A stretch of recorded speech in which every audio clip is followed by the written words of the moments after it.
Hello everybody, Levi Clay here, back again for another edition of Piano for Guitar Players.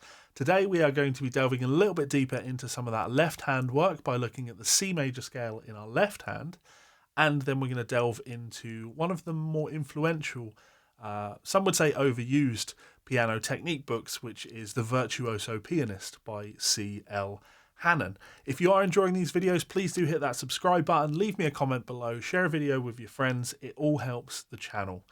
And I appreciate all of the help. So let's get on with it. So we've already learned our C major scale in the right hand. Now, if you missed that video, make sure you go back and practice it. And of course, I do a full practice routine along with each of these over on my Patreon page. Link in the description if you want to practice along with me. The idea here is this is the lesson, and then you go over there and we do the practice together. So our C major scale in the right hand was going to be 1, 2, 3. Thumb comes under to the F. So 1, 2, 3. Thumb again, 1, 2, 3, 1, and then we have 1, 2, 3, 4, 5. C, D, E, F, G, A, B, C. And the secret here is being able to get a nice smooth motion. Don't make a mistake like that. Getting that thumb to come under. Like that. Because then we can make our transition. We can play ascending and descending. When we come down, we're on our thumb on F, and our middle finger is going to go over the top to come back down to our C.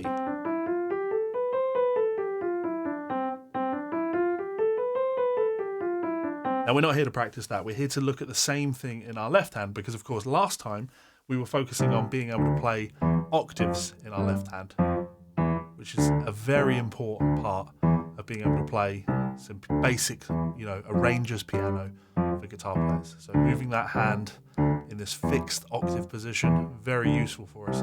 But we, as guitar players especially, probably have a good level of dexterity in our left hand. So it makes sense that when you start working on being able to play ideas in the left hand, you shouldn't find it nearly as difficult as the average pianist or the beginner pianist is going to. So I want to do the C major scale in my left hand today before looking at that Hanon. And much like with the C major scale in the right hand, we have two groupings. We have 1, 2, and 3. And then we make a shift and we have 1, 2, 3, 4, and 5.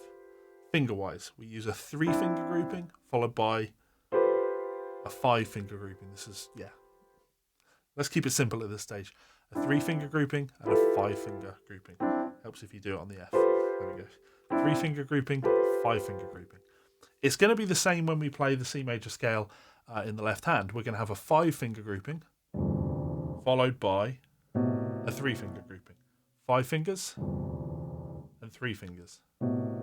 So when I tell you that, you should hopefully be able to piece this together. We're going to start on that pinky finger and we're going to descend 5, ascend. I'm thinking descend numbers 5, 4, 3, 2, 1. 5, 4, 3, 2, 1. Of course, that's an ascending scale. It's a bit of a weird way to put it, right? 5, 4, 3, 2, 1. Then just like with the C major scale, we have to make that middle finger transition over the top. A, C, D, E, F, G, A, C, D, E, F, G, A, and we have to get that transition nice and smooth, right? Now we're set up to play a 3-finger grouping. 3, 2, 1. 5, 4, 3, 2, 1, 3, 2, 1. 5, 4, 3, 2, 1, 3, 2, 1.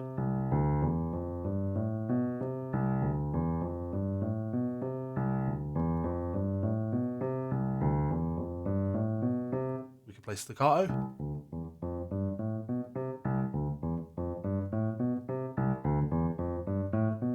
We can play soft, loud. All of these options are there for our control. That's our ascending scale. Now when we descend, same idea, right? 3-finger grouping, 5-finger grouping. So we go 1, 2, 3, thumb comes under, 1, 2, 3, 4, 5. It's like a mirror image of what's going on when we play a C major scale. In theory, this won't sound right, but it feels the same as doing that. That's not too tricky an idea to practice. Like a contrary motion thing. Because my hands, they are doing the same thing. Thumb comes down, index finger, middle finger, thumb comes under, and then we move through each finger. So that's what it feels like. The reason we're not going to do an ascending one of these, a synchronized scale where we do this, is because there's the crossover pattern is a little bit different. All I need you to be doing in this early stage is being able to play that C major scale in your left hand on its own like that. Ascending and descending, it should be the easiest thing in the world. When you've mastered a thing, it's easy. You should be able to talk when you're doing it right. I can just run this up and down like this, no thought is going into it, it's just a pattern. My fingers are just going through the motions, because that's what practice is. I've spent so much time practicing this, I don't have to think about it right. So that's our C major scale in the left hand. As I say, I don't want you to try and do a C major scale in the left and the right hand at the same time. That's coming in the future.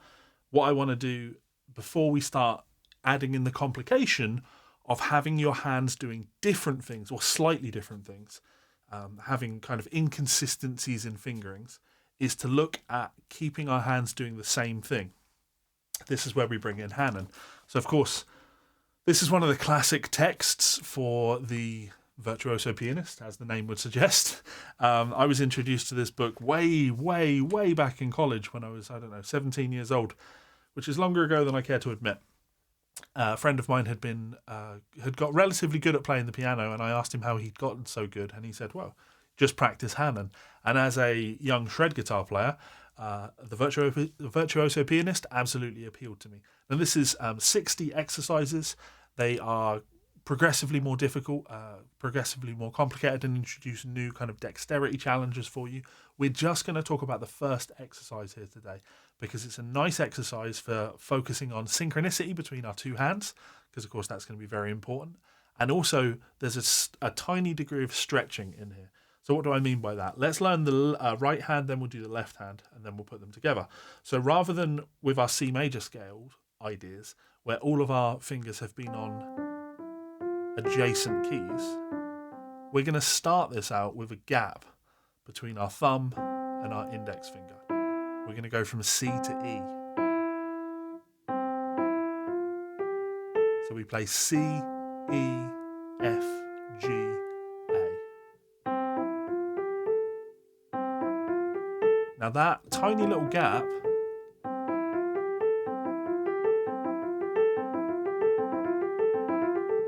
is going to make things feel a little bit different for us. But what you find is, or the way I like to think of it, is I don't really keep my hand open like this. I play the first note, and then by the time I've got to this F, my thumb has moved over. If my thumb were to come down now, it would be playing that D. Because we're then going to come down, and our thumb will indeed play that D. Then we go back to the stretch. D is going to skip over E and play F. This is our pattern.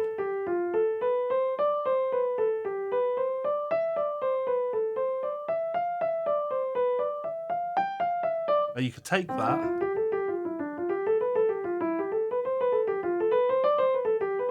all up and down, well, in this case, as just ascending the keyboard. And all we're introducing there is a stretch between the thumb and the index finger.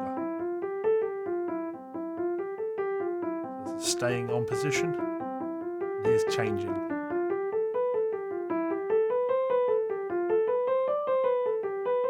And you can see that the transition happens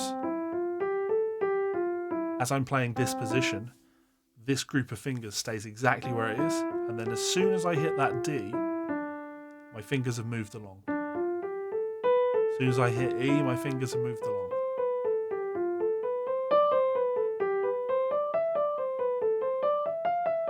So when we get to the top of that, and in theory you can turn this around any way you like. Let's just go a few more so we've got a bit of space.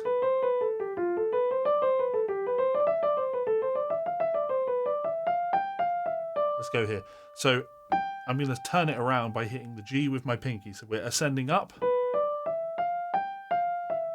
We hit the G, and now we have to have that same gap, but between our pinky finger and our ring finger.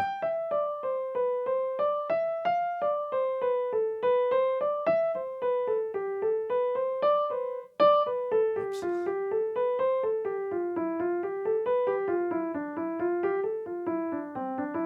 So when we ascend, we're having a gap between the thumb and the index. And when we descend, we're putting a gap between the pinky and the ring finger. So if I do ascending and descending, and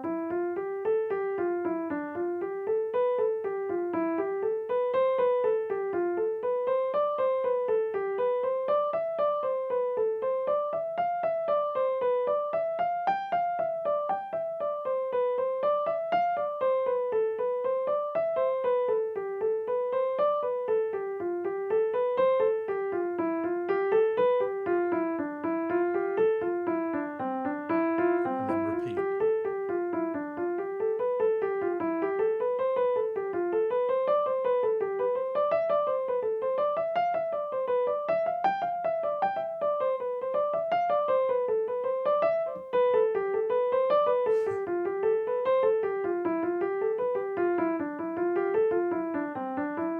Repeat. So that's the pattern, and we'll just do the exact same thing in our left hand. So if I start down here on this C with my pinky, we're going to put a gap at the start, and that again is going to be our gap between the pinky and the ring finger.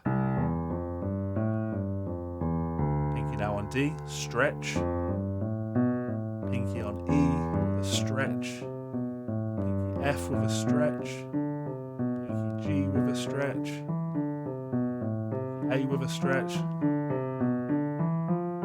Then when we turn around, we go G, and now we have a stretch between our thumb. F with a stretch, E with a stretch, D with a stretch, so on and so forth.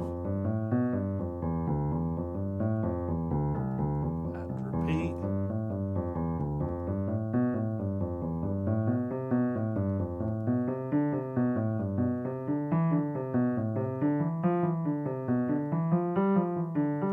Around.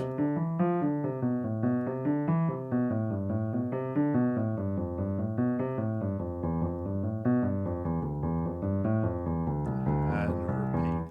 You get the idea. So that's the basic idea, left hand and right hand individually. The final thing I want you to start working on here is combining those two hands. Now that might feel scary, but they're fundamentally doing the same thing. It feels like we roll up and then we roll down. We roll up, we roll down. We're going to have a stretch on the roll up, and we keep ascending the scale, and then as we descend, we'll have a stretch at the top of the scale. So if I start them both a C an octave apart, middle C and C an octave below, we would go, maybe we just practice this pattern first. Whoops. And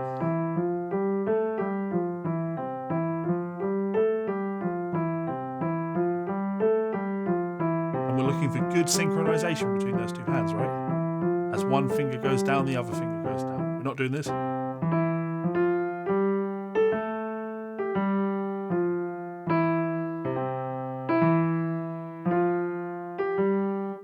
Everything is, and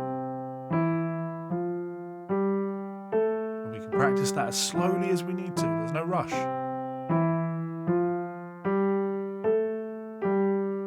Now when I introduce my position shifts, fingers on D, E, F, G,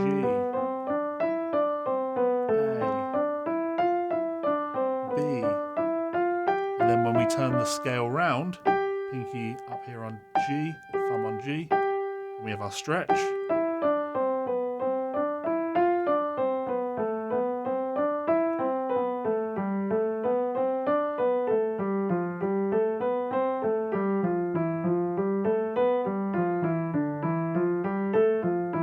And turn it around.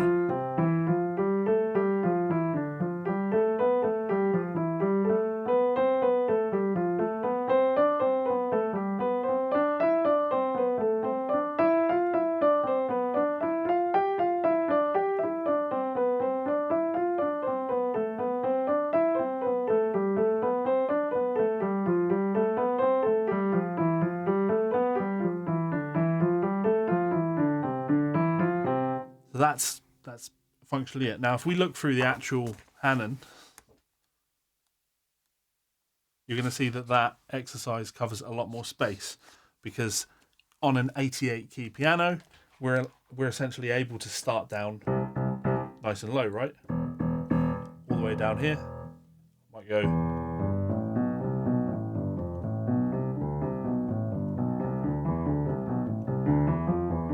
you are just trying to run the full keyboard.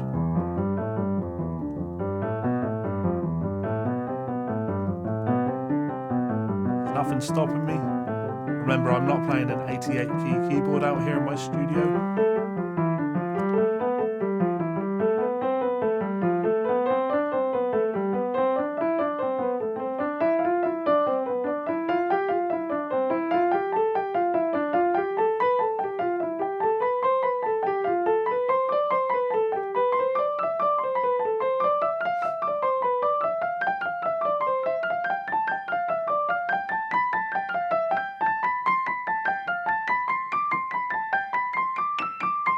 And then we'd...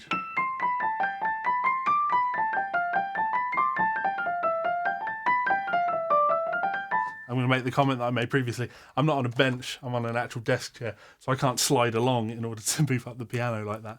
But yeah, the same idea. We start high and we come all the way down. Take full advantage of the range of whatever keyboard instrument you're playing on, because we want to be comfortable having these hands in synchronization when playing this. So hopefully that makes sense. If you have any questions, sound off below. If you want to join me for a full practice session, head on over to my Patreon page, link in the description. Any questions, hit me up below and I will get back to you as soon as humanly possible. I've been Levi Clay, you've been awesome, and I will see you for another video soon. Laters.